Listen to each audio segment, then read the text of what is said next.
বছরের যে আন্দোলন, যে সংগ্রাম, আমাদের 24-এর যে গণঅভ্যুত্থান হয়েছে, সেটি শুধু ওই জুলাই আগস্টের কোন সংগঠিত আন্দোলন ছিল না। আমাদের এই আন্দোলন ছিল দীর্ঘ 17 বছরের।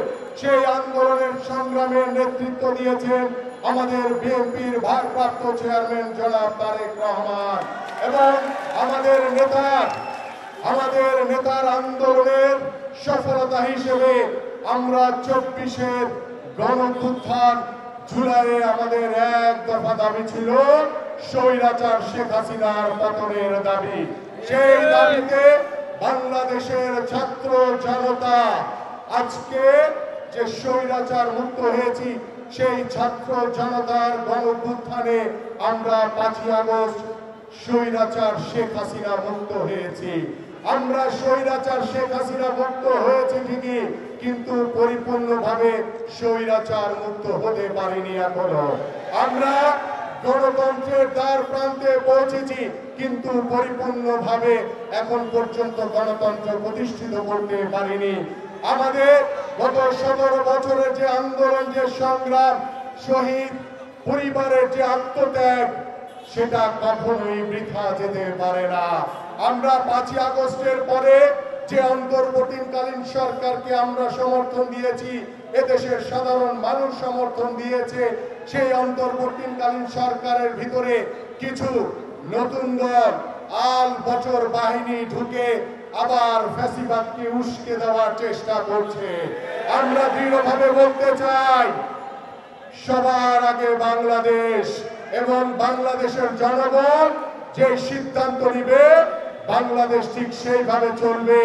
আর বাংলাদেশ জাতীয়তাবাদী দল বিএনপি এদেশের সাধারণ মানুষের সাথে মিশে কথা বলে পরামর্শ করে ঐক্যবদ্ধভাবে আগামী ডিসেম্বর কিংবা ফেব্রুয়ারিতে যে অবাধ সুষ্ঠু নির্বাচন হবে, সেই নির্বাচনের মাধ্যমে বাংলাদেশের জনগণের সরকার প্রতিষ্ঠা হবে। সেই নির্বাচনকে লক্ষ্য রেখে কতিপয় নতুন দল আল বটর বাহিনী তারা দেশের ভিতরে ঢুকে সংস্কারের নামে, বিচারের নামে ফ্যাসিবাদকে উস্কে দিয়ে তারা নির্বাচনকে পিছিয়ে দেওয়ার অপচেষ্টা করছে।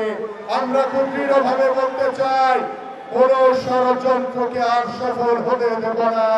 বাংলাদেশের মানুষ ঐক্যবদ্ধ রয়েছে, আমরা ঐক্যবদ্ধ রয়েছি।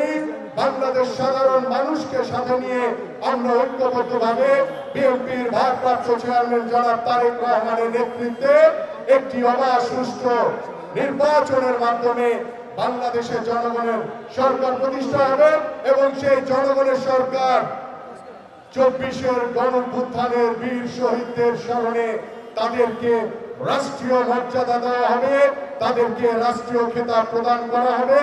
আমরা সেই বীর শহীদদের পরিবারের প্রতি কৃতজ্ঞতা এবং সমবেদনা জানিয়ে এবং আজকের এই সমাবেশকে সফল করার জন্য আপনাদের সকলকে আন্তরিকভাবে ধন্যবাদ এবং কৃতজ্ঞতা জানিয়ে আমি আমার বক্তব্য শেষ করছি। সবাইকে ধন্যবাদ। বাংলাদেশ জিন্দাবাদ, বাংলাদেশ জাতীয়তাবাদী দল বিএনপি জিন্দাবাদ, দেশনেত্রী বেগম খালেদা জিয়া জিন্দাবাদ, বিএনপির ভারপ্রাপ্ত চেয়ারম্যান জনাব তারেক রহমান জিন্দাবাদ, শহীদ রাষ্ট্রপতি জিয়াউর রহমান অমর হোক, ঢাকা মহানগর উত্তর বিএনপি জিন্দাবাদ।